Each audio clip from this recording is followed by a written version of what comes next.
Hi Shannon, really great to meet you on Tuesday and do some work on your game. As we discussed during the session, there was already a lot of good to your golf swing. I know you've been up with your dad, doing a bit of practicing, you know, trying to improve on your own, and you've done a pretty good job. All I really did, should I say, at the start of the session was just to try and give you a bit more of an aggressive look to your golf swing, a little bit more stability to actually start your golf swing. And some of the changes we made had really good knock-on effects as well. I've used Grant Waite in the middle here as a really good model. Technically probably one of the best golf swings there is, so you can't really go wrong.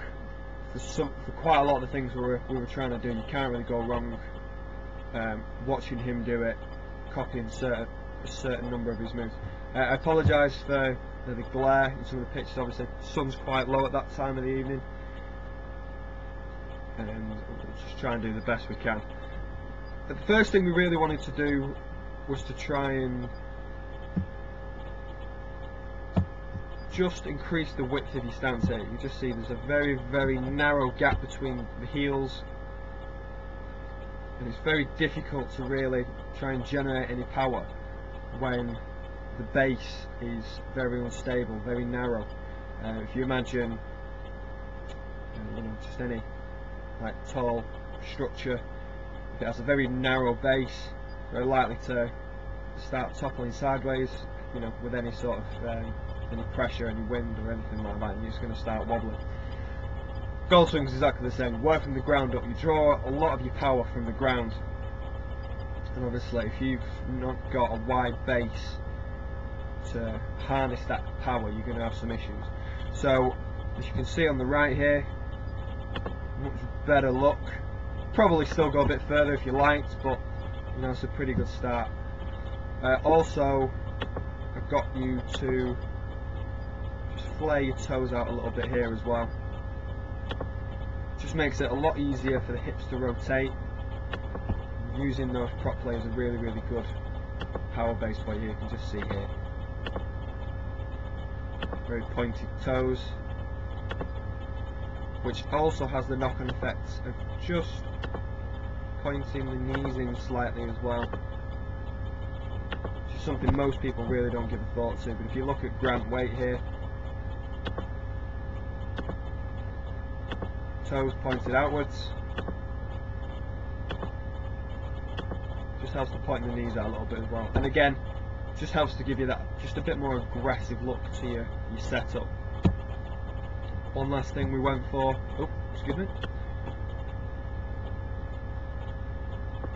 one other thing we went for as well while we were doing all this was to just get the shaft leaning forward at setup. You can see here the level of the hands is actually behind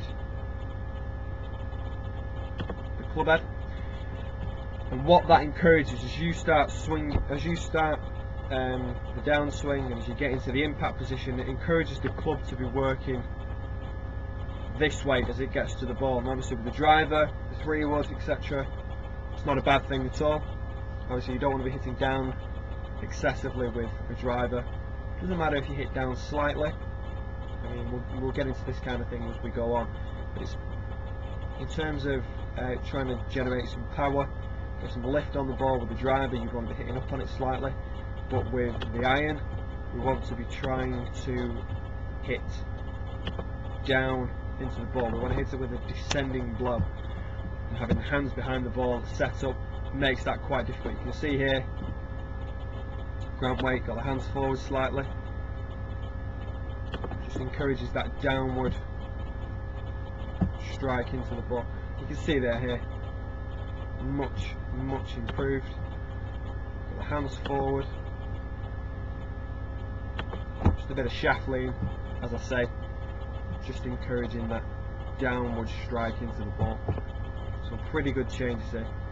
One last one we made was to feel as though you were getting your weight 55, 45 or 60, 40 into your left hand side.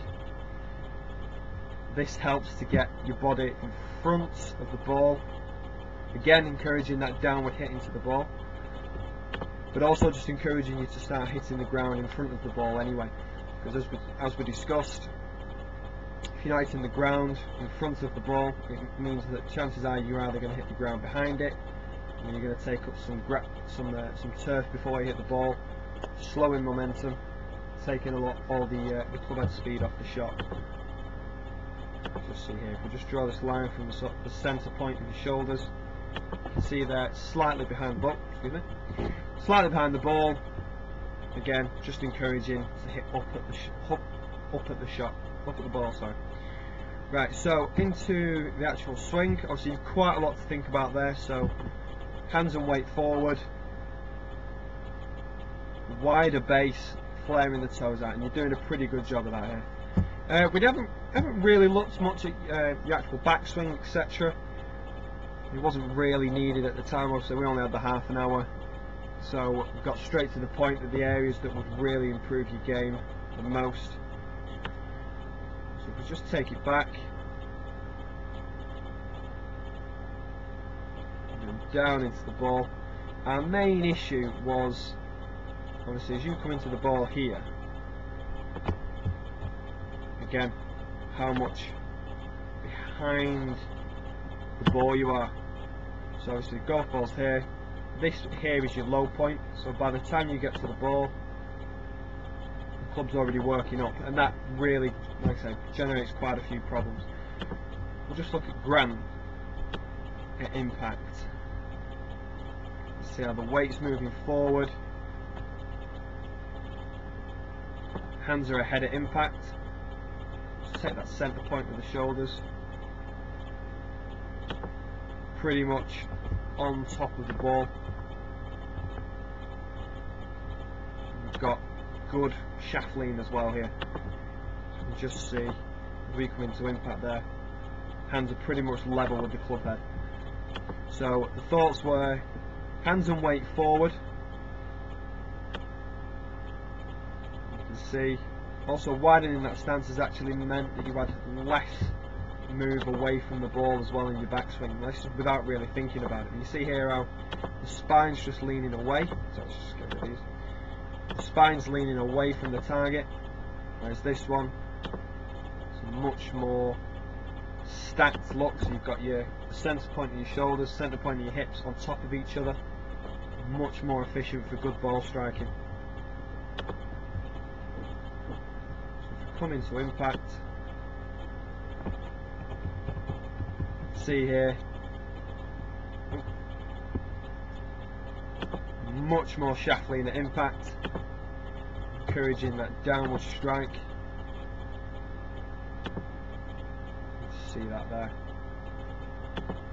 got a much better look to it. One last thing before we finish,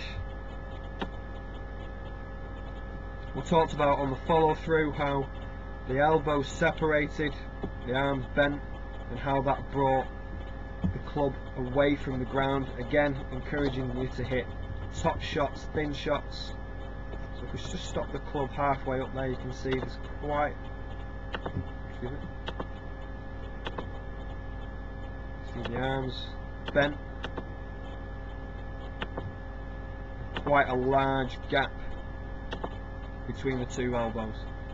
So your thoughts were to feel as though you were trying to straighten the arms as much as possible. You can see there much better look into the finish. Again, I know it's quite a bit of glare.